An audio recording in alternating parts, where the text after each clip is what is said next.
crescer e mudar a visão. É preciso pensar sempre a vida de forma crítica, no sentido grego do criticare, do estar em mudança, do poder avançar, do poder mudar, do poder superar. Uma coisa que ajuda a vida é a arte. Até porque a arte existe, porque a vida não é bastante em si mesma. Mas se fala na arte maior, a arte que não morre, a arte que é capaz de inspirar, de despertar, de fazer pensar.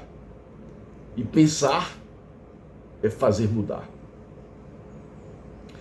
Vamos fazer hoje uma reflexão em torno de um autor que foi extremamente pessimista.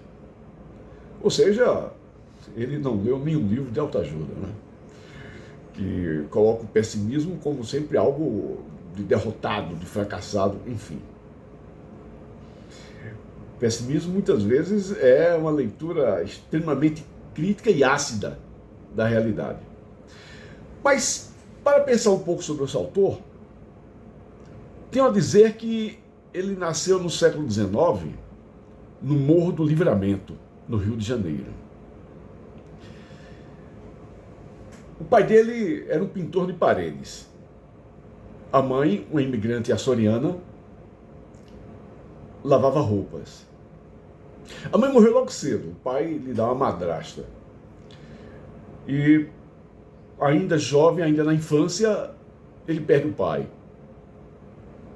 Ele e a madrasta passam grandes necessidades, grandes dificuldades para sobreviver. Ela faz doces para ele vender. E ele vende na porta das escolas que ele não podia frequentar. Ele foi iniciado nas letras por um padre. Ele tinha dislalia, né? Ele tinha gagueira, ele tinha ataques de epilepsia, ele era, a literatura chamam de mulato, ele era negro. No século XIX, o preconceito era muito mais forte, muito mais desumano, porque hoje as lutas, a reação, mas no século XIX tinha um poder maior de trazer muito mais dor e sofrimento. Não que hoje não traga, evidentemente. Mas no século XIX ainda há uma proximidade, inclusive, com o final final, entre aspas, da escravidão. Então o preconceito, né, ele era pequeno, raquítico, e você tem aí uma fórmula de uma pessoa que vive sobre vários grilhões. No entanto, ele forjou a sua libertação. Ele é o maior autor da literatura brasileira. O nome dele está para a literatura brasileira como Eça de Queiroz está para a portuguesa, como Dostoiévski está para a russa. Ele dominou todas as formas literárias. A poesia, o conto, o teatro, o romance e a crônica. A crônica, aliás, ele é considerado o pai da crônica, um estilo inicialmente bem brasileiro, que são textos curtos para que pensam o cotidiano, que refletem o cotidiano. Ele é o introdutor do realismo no Brasil em 1881 com a obra Memórias Póstumas de Brás Cubas. É o fundador e primeiro presidente da Academia Brasileira de Letras, a casa de Machado de Assis.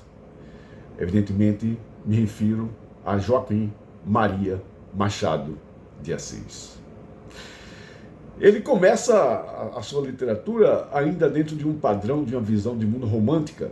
É o caso de Helena, A Mão e a Luva, Ressurreição, Yaya Garcia. Mas aí ele vai explodir em 1881 com a visão da análise psicológica, a visão crítica da sociedade e como tornando-se o pai do realismo brasileiro. Depois de Memórias Póstumas, vem a chamada tríade machadiana, com Dom Casmurro e Quincas Borba. Três grandes obras-primas. Além disso, tem o Memorial de Aires, que é a sua última obra, já carregada de tristeza, depois que sua esposa Carolina, com quem viveu 35 anos, faleceu. Machado tem nesse livro, Memórias Póstumas de Brás Cubas, algumas reflexões sobre a trajetória da vida e do viver, com a beleza do seu estilo, com frases curtas, com ironia, com um sarcasmo e com até um certo tom poético às vezes, mas sempre ácido e crítico em relação à dimensão humana. O livro Memórias Póstumas, porque é escrito então depois da vida. O autor do livro é Brás Cubas, portanto um morto contando a sua vida. Começa a chamar a atenção o oferecimento do livro. Abre aspas. Ao verme que primeiro roeu as frias carnes do meu cadáver, dedico com saudosa lembrança essas memórias póstumas. Fecha aspas. Ou seja, ele dedica o livro ao verme que primeiro lhe roeu. Como alguém passa pela vida, tem toda uma existência, e ao escrever um livro, mesmo depois de morto, dedica a um verme, não dedica a ninguém. Mostra que ele não encontrou na dimensão da sociedade humana, ou no acreditar dele, alguém que merecesse o oferecimento. Ele agradece àquele que começou a eliminar os seus restos mortais, o cadáver, caro dato verbibus, aquele que vai então aniquilar todo o resto de materialidade da sua passagem na vida. Mas o livro então começa a trajetória. Ele nasceu, resumidamente, em um berço de ouro. Muito jovem, apaixonou-se por uma bela prostituta chamada Marcela. Os pais, para não permitir essa relação que ele queria aprofundar, mandam-o para a Europa. Ele vai embora, retorna, e quando retorna, sonha com uma carreira política, sonha em uma trajetória, disputar um cargo público, ao mesmo tempo que ele se apaixona por uma bela jovem chamada Virgília. E quem estava, de repente, ele disputando Virgília e o cargo, porque diz ele que numa força napoleônica ele arrebatou-me todos os sonhos. Vem um personagem chamado Lobo Neves, casa com Virgília e ganha a eleição que concorria com ele.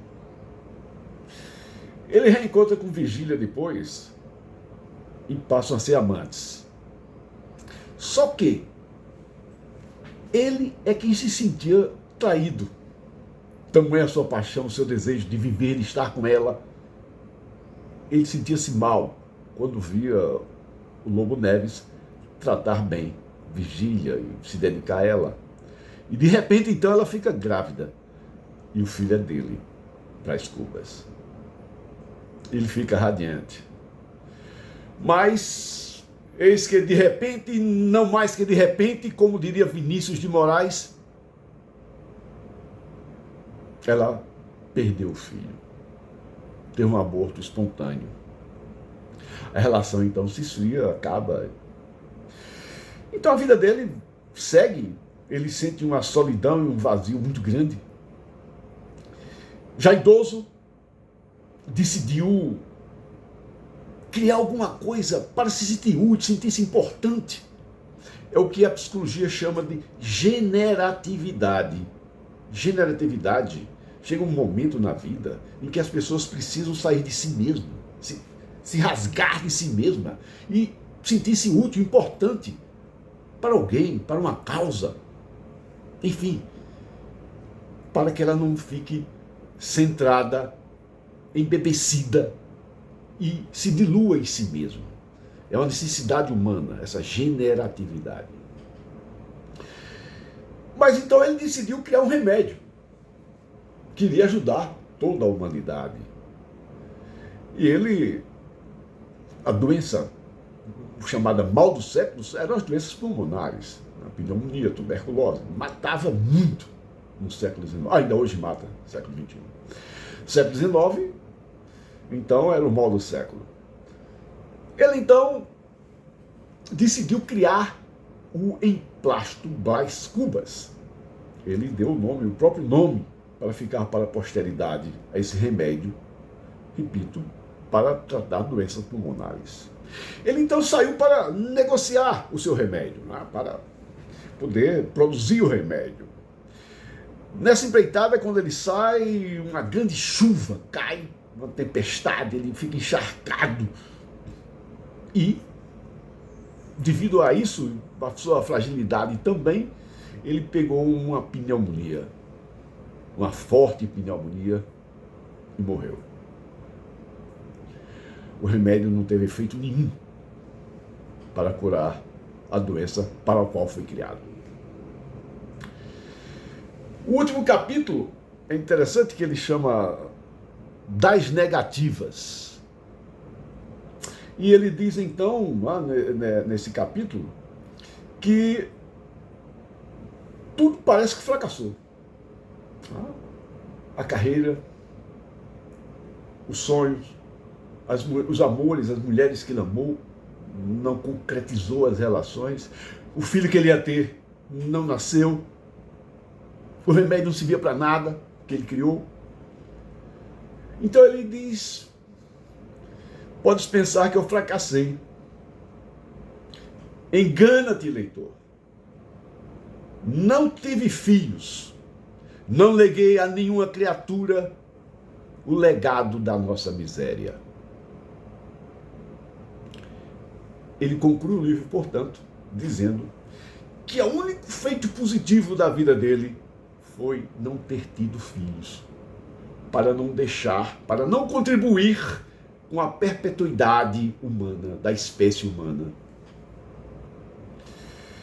Então, temos aí uma visão extremamente pessimista da existência. Essa visão pessimista, que se traduz nas obras de Machado, onde ele demonstra muito a exploração, a manipulação, a dominação, a mentira, a forma, o interesse, o egoísmo.